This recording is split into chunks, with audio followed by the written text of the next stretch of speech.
Bismillahirrahmanirrahim. Assalamualaikum warahmatullahi wabarakatuh. Perkenalkan, nama saya Astri Nugrahiani Putri, NIM F2019-01027, kelas C1 Farmasi, Universitas Mandala Waluya Kendari. Di sini saya akan menjelaskan mengenai hubungan struktur aktivitas obat golongan antibiotik. Pertama, saya akan menjelaskan mengenai antibiotik. Antibiotik adalah senyawa kimia khas yang dihasilkan atau diturunkan oleh organisme hidup, termasuk struktur analognya yang dibuat secara sintetik yang dalam kadar rendah maupun menghambat proses penting dalam kehidupan suatu spesies atau lebih mikroorganisme. Antibiotik merupakan kelompok obat yang digunakan untuk mengatasi dan mencegah infeksi bakteri dan membunuh atau menghentikan bakteri berkembang biak dalam tubuh. Kemudian hubungan struktur aktivitas antibiotik. Turunan Cephalosporin. Cephalosporin adalah kelompok antibiotik yang digunakan untuk mengobati infeksi bakteri. Obat ini bekerja untuk membunuh bakteri dengan cara menghambat pembentukan dinding sel bakteri. Senyawa cephalosporin memiliki gugus inti 7 amino cephalosporin acid 7-ACA yang mengandung gugus B laktan atau sebuah cincin dengan 2 atom C, 1 gugus karbonil dan 1 atom N.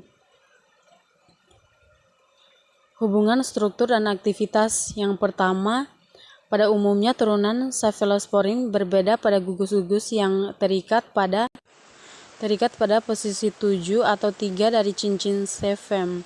Modifikasi substituen pada C3 untuk mendapatkan sifat kimia fisika yang dikehendaki, sedangkan modifikasi pada C7 untuk mengubah spektrum aktivitas. Yang kedua, adanya gugus pendorong elektro pada posisi 3 meningkatkan resonansi 6 sehingga kereaktifan cincin B laktan terhadap sisi aktif pada substrat D-alanin, dan peptidoglikan. Yang ketiga, aktivitas biologi sangat tergantung pada rantai samping yang terikat pada posisi 7. Yang kedua, turunan tetraksilin.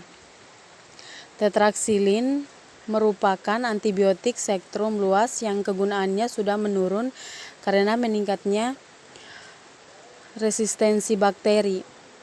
Namun obat ini tetap merupakan pilihan untuk infeksi yang disebabkan oleh Chlamydia atau Trachoma psittocis, salpingitis, uretritis, dan limfogranuloma.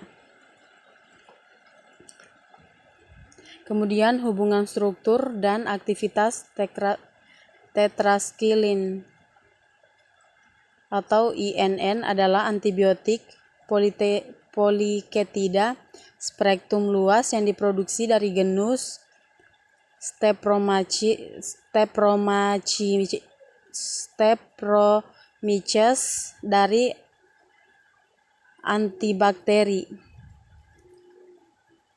Manfaat dari tetraksilin adalah digunakan untuk menghasilkan beberapa senyawa turunan semi-sintetik yang dikenal sebagai antibiotik tetrasiklin.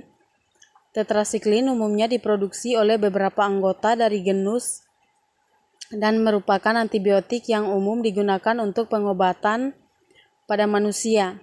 Namun tetrasiklin juga sering digunakan untuk pengobatan hewan, contohnya unggas. Tetrasiklin termasuk antibiotik dengan spektrum luas karena menghambat pertumbuhan hampir semua bakteri gram negatif maupun gram positif. Yang terakhir, efek samping dari tetrasiklin. Efek samping dari tetrasiklin adalah mual, muntah, diare, atau kolitis akibat antibiotik jarang dilaporkan, disfagia, dan iritasi esofagus. Mungkin itu saja yang saya bisa jelaskan mengenai hubungan struktur aktivitas obat golongan antibiotik. Lebih dan kurangnya mohon dimaafkan. Saya akhiri dengan ucapan wabillahi taufiq wal hidayah. Wassalamualaikum warahmatullahi wabarakatuh.